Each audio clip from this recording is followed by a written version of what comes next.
Hey guys, today I have something a little bit interesting for you guys. This is an Apple laptop, but that's not what makes it special. This is the very last PowerBook G4. Well, I mean, not the last one ever made. I don't know if there's really a way to tell, but it's the last model of PowerBook G4 that Apple sold in 2005, before getting replaced in 2006 by the Intel PowerBook, aka MacBook Pro. So from the outside, it looks just the same as most any other PowerBook G4. It's got aluminum, the non-unibody variant, so it does have seams that are lined with plastic. It's a little over an inch thick, I would say. It is thicker than the MacBook Pro that replaced it. It has the older style barrel connector power adapter. No MagSafe here, of course. We've got a phone line for your internet connection, your America Online, USB audio in and out. This is what is this? This isn't Express Card. This is a card bus slot for expansion. Some lovely vent holes, and these are the Wi-Fi antennas. On the front, you've got a latch for the display, which mine still has spring action. In a lot of PowerBook G4s and MacBook Pros like this, my MacBook Pro has this issue where pressing the button no longer causes it to spring up, so it takes two hands now to open the display. This one still has that spring, so it lifts up and you can use the other hand. There's a LED integrated into the button, and then we have our DVD burner. The last gen PowerBook is pretty special because it actually has a dual layer DVD burner, which was removed in the MacBook Pro. The other side has a Kensington lock, another vent and Wi-Fi antenna, another USB 2, FireWire 400, 800. 800 was removed on the first MacBook Pros. Ethernet, I don't know if it's gigabit, but I think it was at this point. If not, it's at the very least 10100. S-Video, removed on the MacBook. And DVI out, which the MacBook did retain. This was for their the Apple Cinema displays. The back is just plain. The MacBook Pro has the Wi-Fi antennas here. So this machine is pretty special to me in that this is my PowerPC laptop of choice. For a while it was my iBook G4, which I still use, would prefer to use quite a lot because I do have working batteries for that one. But this one, just with the bigger screen and just the better build quality and some other things we'll get to later, just really takes the cake as my preferred PowerPC machine. And you might wonder, what do I need a PowerPC machine for in 2017 going into 2018 anyway? I really don't. I just like having different architectures around. For those of you who don't know, PowerPC is a architecture created by Apple, IBM, and Motorola, I believe. It's a RISC architecture, reduced instruction set computing, so it's designed to be much faster. It was really popular in the 90s in workstations, but it fell out of favor as the Intel 32 and AMD 64 architectures just got faster, and that's why Apple eventually did switch over just a year after this machine was released. So a lot of people did not buy this specific model because it was well known that it was going to be replaced by an Intel version in the future. So they're a little hard to find, this specific model.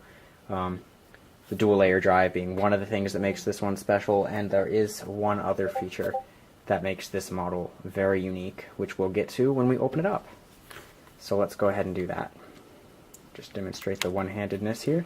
Something that I really like on nice laptops is when you can open them with one hand and it doesn't pull the bottom up. Obviously older ones like this, they're heavy enough, they're all going to be like that. Let me get you up off here so we can take a look. Alright, so on the inside we have a comically small trackpad by today's standards. I don't mind it. So we have this trackpad, single button. The button on mine seems to have worn out a little bit. It doesn't click as much as I think it should. It's kind of squishy.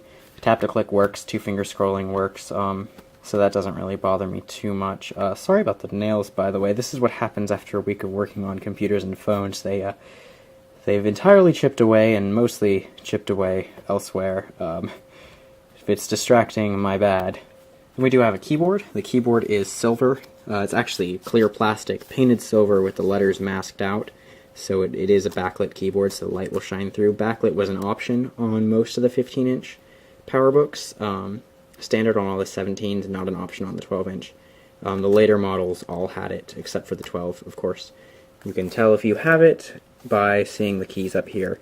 Unless your keyboard's been replaced, of course, you'll have it on your keycaps right up here, the backlight options.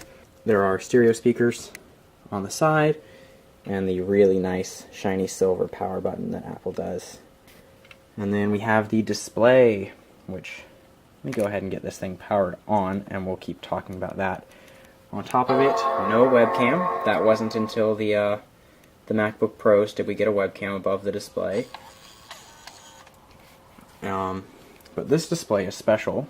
It's actually a 1440 by 960 display, compared to every other PowerBook G4, except for the very first ones, titanium models, that have a 1280 by 854 display. So this is higher res than the MacBook Pro, even. The MacBook Pro was 1440 by 900 with an aspect ratio of 16 by 10, and this one is actually 1440 by 960, so it has a 3 by 2 aspect ratio. It's a little bit taller. It's not really noticeable, but it's just enough room for the menu bar in OS X, so you do get a little, it feels like a little more space on this display. Let me go ahead and log in here, and then I will get you back on the tripod while we take a look at the rest. Actually, before we do that, let's take a look at that keyboard. So you can see I'm in the light right now, so the keyboard doesn't light up. But let me get that light turned off. And there you can see the keyboard illuminates, and the screen actually dimmed a little bit, but because the camera adjusted, you won't be able to see that. But you can see the light comes off, and it comes back on. And it's a pretty bright, even backlight. The white on silver isn't the most contrast. That's why they did later on, much later on, switch to black keys instead. But it is pretty visible. It is a little hard to see them in the day. I think a few PC manufacturers actually do this now with the silver painted keys. I mean, it definitely is a striking look to just have that solid silver, but I would prefer a bit more contrast. Not that I'm really looking at the keys while I'm typing anyway. But for things like the function keys, it's helpful.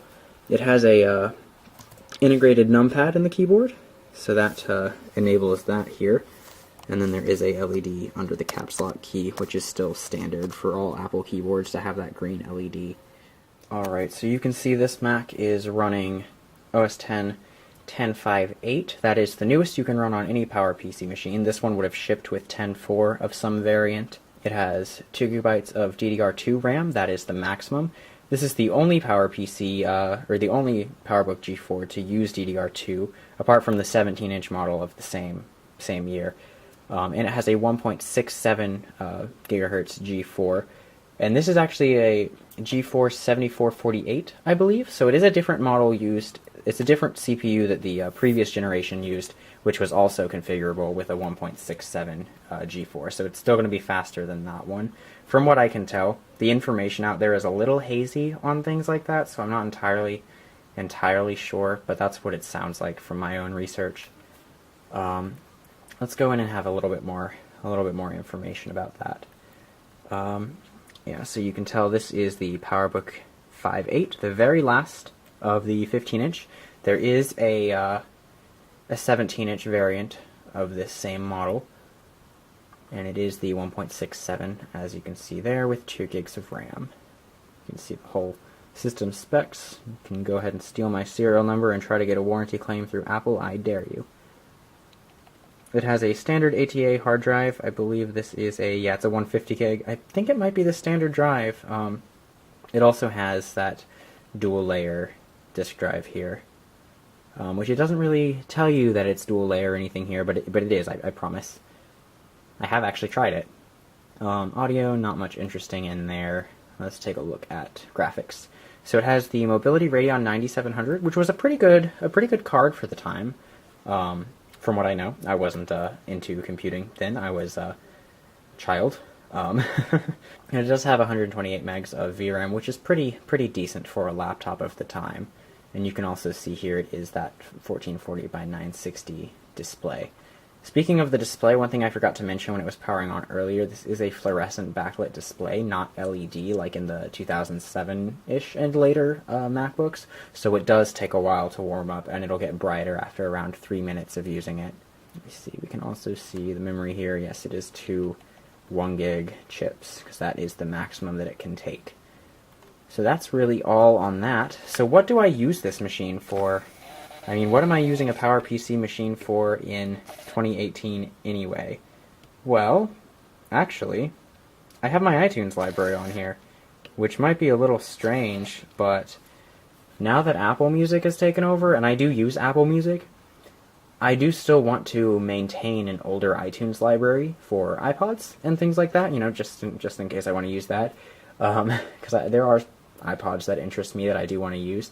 So I keep my old iTunes library on here, which I could very well just keep this on another much more up-to-date computer, but this is the one I have, and it's the one I used, and there's nothing wrong with it, really, except for the impossible battery situation. You can't really get good batteries for these anymore. I have tried. I was lucky with the iBook, so I might go back to using the iBook instead of this one, but I've been spoiled now with this display. Going back to that 1024 by 768 is just a little difficult once you've used this. Especially I'm spoiled by my iMac and my new MacBook Pro, which have very, very high-res displays, the iMac being 1080p and the MacBook Pro being whatever MacBook Pros are these days.